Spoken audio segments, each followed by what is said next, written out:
بسم اللہ الرحمن الرحیم۔ ناظرین کرام السلام علیکم۔ آپ سن رہے ہیں چینل اسرار حقیقت سے ایسی اسلامی معلومات جس کے بارے میں شاید آپ پہلے نہیں جانتے ہوں گے۔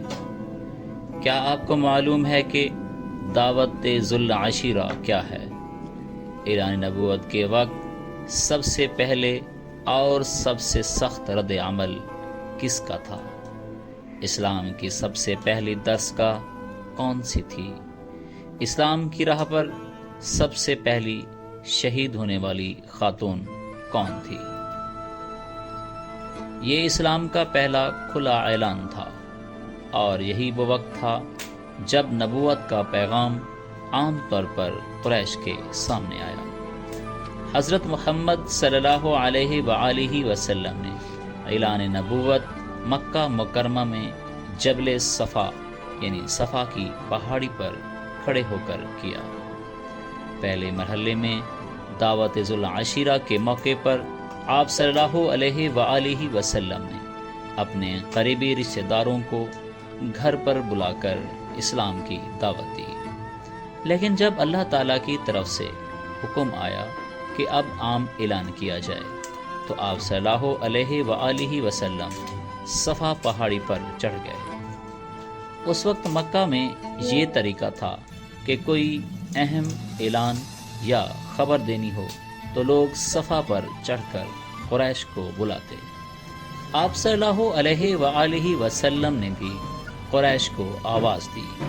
جب وہ جمع ہوئے تو فرمایا، اگر میں کہوں کہ پہاڑ کے پیچھے دشمن کی فوج ہے جو تم پر حملہ کرنے والی ہے تو کیا تم میری بات پر یقین کرو گے؟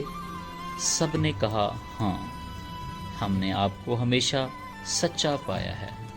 پھر آپ صلی اللہ علیہ وآلہ وسلم نے فرمایا، تو سنو، میں تمہیں اللہ کے عذاب سے ڈراتا ہوں، ایمان لاؤ اور ایک اللہ کی عبادت کرو۔ اعلان کے بعد جن افراد نے فوراً اسلام قبول کیا ان میں حضرت ابوبکر صدیق، حضرت عثمان غنی، حضرت زبیر بن عوام، حضرت عبد الرحمن بن عوف اور کئی دیگر اصحاب شامل تھے۔ یہ وہ لوگ تھے جو پہلے ہی آپ صلی اللہ علیہ وآلہ وسلم کی سچائی اور امانت داری کو جانتے تھے، اس لیے انہوں نے فوراً ایمان قبول کر لیا۔ قریش کے بعض لوگ حیران اور خاموش ہو گئے۔ وہ جانتے تھے کہ آپ صلی اللہ علیہ وآلہ وسلم ہمیشہ صادق و امین رہے ہیں، مگر اعلان بہت بڑا تھا، شرک چھوڑ کر ایک اللہ کی عبادت کرنا تھا، اس لیے وہ تذبذب میں پڑ گئے۔ سب سے پہلے اور سب سے سخت رد عمل ابو لہب کا تھا، جو آپ صلی اللہ علیہ وآلہ وسلم کا چچا بھی تھا۔ اس نے غصے میں کہا، تیری ہلاکت ہو، کیا تو نے ہمیں اس لیے جمع کیا تھا؟ استغفر اللہ۔ اس موقع پر سورۃ تبت یدا ابی لہب نازل ہوئی، جس میں ابو لہب کی مذمت بیان کی گئی۔ مسلمانوں کو ایک محفوظ جگہ کی ضرورت تھی جہاں وہ سکون سے قرآن سیکھ سکیں اور نماز ادا کر سکیں۔ اس لیے حضور اکرم صلی اللہ علیہ وآلہ وسلم نے حضرت ارقم بن ابی الارقم رضی اللہ عنہ کا گھر منتخب فرمایا۔ یہ گھر صفا پہاڑی کے قریب تھا۔ یہی اسلام کی پہلی درسگاہ اور مرکز تربیت بنا، جسے تاریخ میں دار ارقم کہا جاتا ہے۔ یہاں نبی کریم صلی اللہ علیہ وآلہ وسلم صحابہ کرام کو قرآن مجید کی تعلیم دیتے، ایمان، صبر اور تقوی کا درس دیا جاتا۔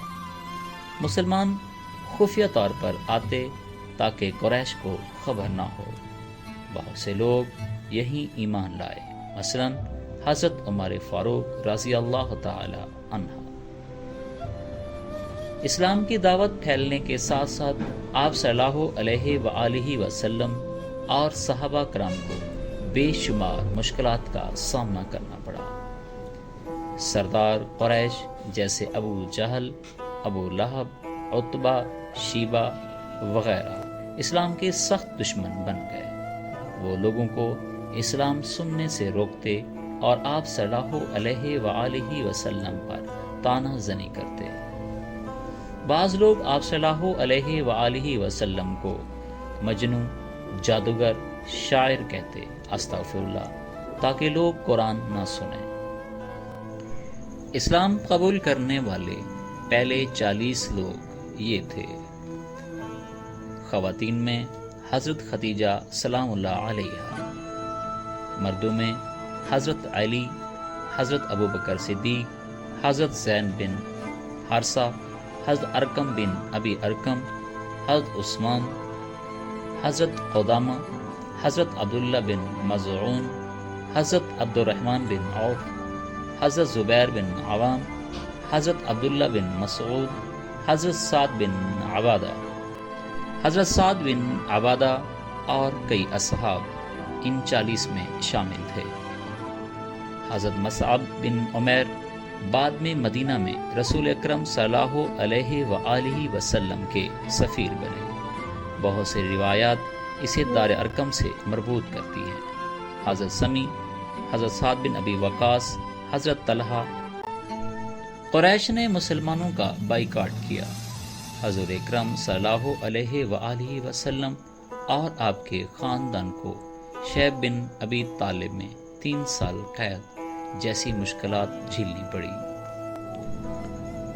غلام اور کمزور صحابہ جیسے حضرت بلال رضی اللہ تعالی عنہ، حضرت خباب رضی اللہ تعالی عنہ، حضرت یاسر رضی اللہ تعالی عنہ اور حضرت سمیہ رضی اللہ تعالی عنہ پر بدترین ظلم کیا گیا۔